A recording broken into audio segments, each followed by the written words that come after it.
découvrir le dessin comme un art à part entière. Eh bien, c'est l'objectif qu'elle s'est fixé. Ève de Medeiros, bonsoir.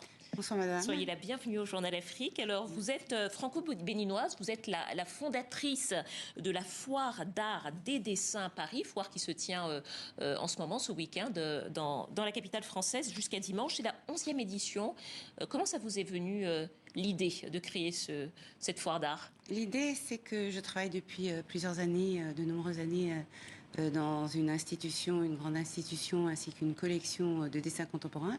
Et il était difficile pour les jeunes artistes de dessin d'être visibles sur le marché, en fait.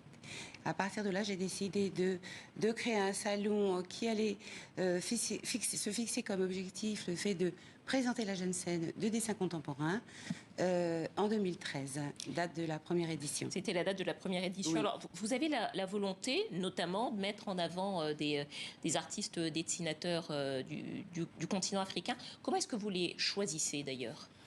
Ils me sont parfois proposés et parfois je visite des ateliers en Afrique, au Bénin notamment, et à Cotonou, Ouida, ou ici des artistes de la diaspora qui sont béninois, angolais, congolais, sénégalais. Voilà, en fait, je sillonne l'ensemble du continent quand c'est possible, pour découvrir des nouveaux talents de dessin. Ce qui est plus difficile pour le dessin, puisque le dessin c'est fragile, c'est la feuille. Parfois le climat et pour la conservation, j'entends, du dessin. Alors justement, c'est une question que j'allais vous poser. Il y a quelques foires d'art maintenant, d'art contemporain, notamment africain. C'est vrai que le dessin, on en entend un petit peu moins parler en matière d'art. Est-ce que vous diriez que c'est un marché qui est plus difficile? Ça l'a été, ça ne l'est plus. En 2013, c'était compliqué.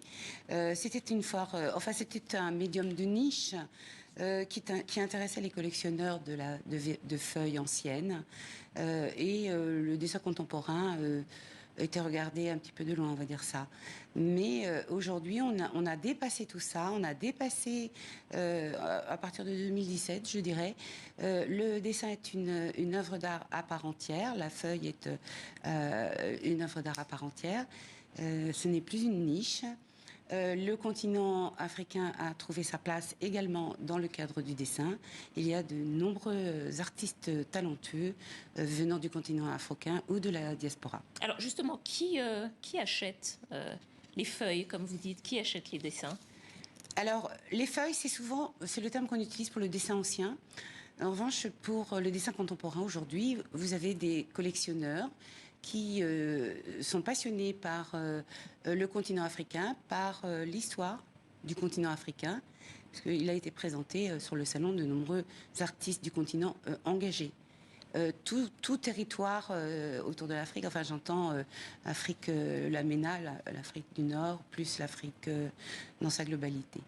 Ce sont des gens qui ont des engagements parfois en Afrique, ou intellectuellement, ou engagés sur différents sujets. Des collectionneurs aussi qui ne s'intéressaient pas spécialement à l'Afrique aujourd'hui, s'intéressent au dessin. Qui maintenant s'intéressent. S'intéressent au dessin. Alors on va voir et on voit déjà défiler quelques dessins. Et je voudrais qu'on regarde une œuvre de l'artiste sud-africain Nelson Makamo. Oui. D'ailleurs, son œuvre a été achetée par l'animatrice américaine Oprah Winfrey et a été connue d'ailleurs après une exposition dans votre foire d'art des dessins Paris. Comment est-ce que vous l'avez rencontré? Alors c'est une proposition. Pardon, je vous ai coupé. Non. Comment est-ce que vous l'avez rencontré, cet artiste, et comment est-ce que vous en êtes venu à exposer son travail?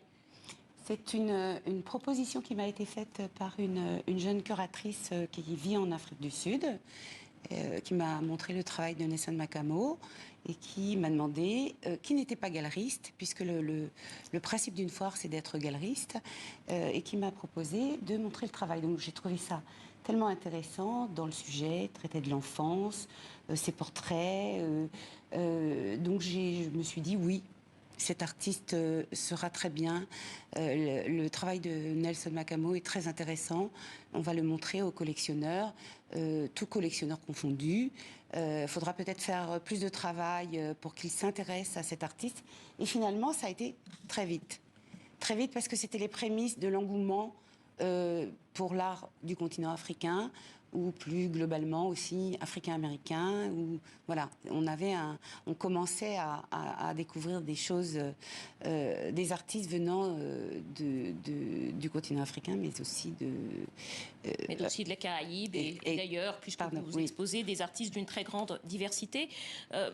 Alors, pour cet artiste, effectivement, lui, il a connu un beau succès, il a été mis à la lumière, mais est-ce que le dessin, aujourd'hui, est-ce que les artistes arrivent à vivre du dessin comme ils peuvent un petit peu plus maintenant vivre de leur art dans d'autres arts contemporains? Certains, pas tous, hein. Vivre de son art, c'est presque un luxe aujourd'hui. Justement, il faut trouver la possibilité d'être visible. Et d'être visible pour être acheté et devenir et trouver une galerie, par exemple, suffisamment importante qui va faire la promotion de l'artiste. Je pense à Nou Barreto de Guinée-Bissau, qui a commencé aussi à présenter son travail de dessin sur 10 dessins et qui aujourd'hui est dans une grande... En tout cas, la clé de ce que j'entends, c'est véritablement que cet art, le dessin, soit exposé, visible, pour mettre les artistes finalement à hauteur de tous les autres artistes d'art contemporain. Exactement. Et c'est ce que vous faites donc avec cette foire d'art des dessins Paris qui se termine ce dimanche dans la capitale française. Merci beaucoup, Ève de Medeiros, merci d'être venue nous voir. Je vous remercie également.